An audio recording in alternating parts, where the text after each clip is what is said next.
बिस्मिल्लाहिर्रहमानिर्रहीम। अल्लाहुम्मा सल्ली अला मुहम्मद व अला आलि मुहम्मद व बारिक वसल्लम अलैहि। अस्सलामु अलैकुम व रहमतुल्लाहि व बरकातुहू।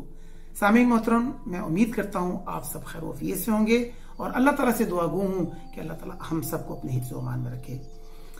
सामीन मोहतरम, जिंदगी क्या है? अल्लाह ताला ने हमें ये किताब की सूरत में दी है।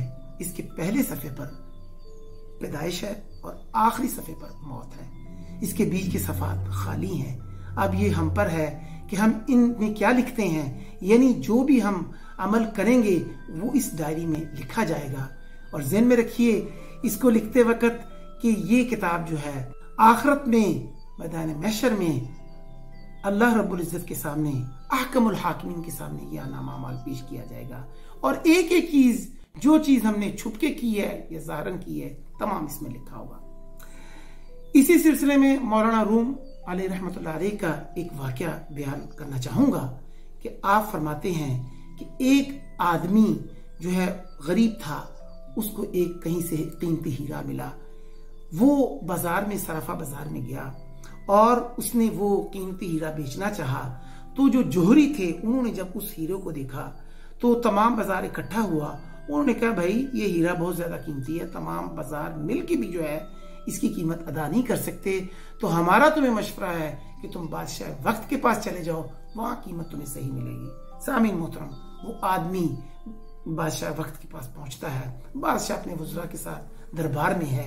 जब वो कीमती हीरे को देखते हैं तो बादशाह को वो कीमती हीरा बड़ा पसंद आता है। तो बादशाह बाद में अपने वज़रा से कहता है कि मुझे हर हाल में ये जो हीरा चाहिए। वजीर बादशाह को समझाता है कि बादशाह सलामत, ये जो हीरा है हो सकता है इसको खरीदने में हमारी आधी से ज्यादा सल्तनत चली जाए, हमें इसके लिए कुछ दूसरा तरीका करना होगा, ये आप मुझ पे छोड़ दीजिएगा, हीरा मैं आपको जो है जरूर दिला दूंगा। सामीन मोहतरम, अब वो वजीर क्या करता है, उस आदमी के साथ डील ये करता है कि भाई तुम सुबह फजर की नमाज पे आ जाओ, महल के दरवाजे तुम्हें ओपन मिलेंगे, खुले मिलेंगे। फजर से लेके मगरिब की नमाज तक तुम जितना सामान महल से उठा सकते हो वो सब तुम्हारा होगा। तो वो आदमी बड़ा खुश होता है। अब रात सारी उसकी प्लानिंग में गुजर जाती है कि सुबह ये भी करूंगा, महल से ये भी उठाऊंगा, ये भी उठाऊंगा।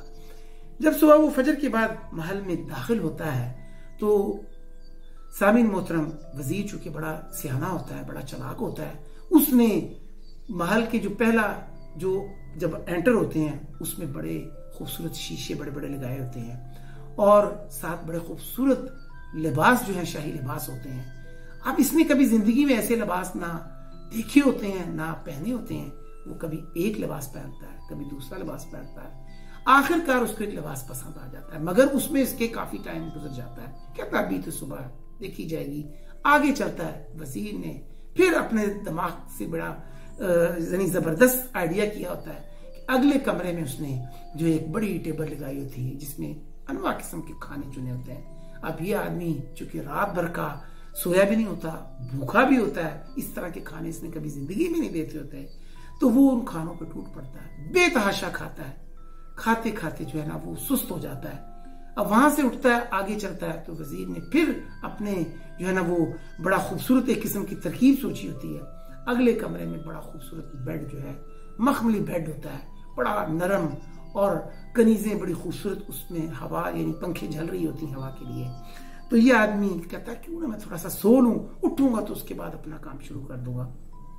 सामीन मोहतरम, ये आदमी सोता है तो फिर क्या होता है, दरबार उसको उठाते हैं। तो चूंकि वो देखता क्या कि मगरिब का वक्त हो चुका होता है, ये आदमी बड़ी जल्दी में कभी कोई चीज उठाता है, ये भी उठाता है, वो भी, मगर दरबान कहते हैं कि भाई तुम्हारा टाइम खत्म हो चुका है, ये मगरिब का वक्त हो गया, तुम्हारे साथ डील थी कि मगरिब तक तुमने सामान उठाना है, टाइम तो खत्म हो चुका है। वो आदमी बड़ा चीखता है, रोता है, मिन्नतें करता है, चलाता है, मगर दरबान उसको उठाते हैं और महल से बाहर फेंक देते हैं।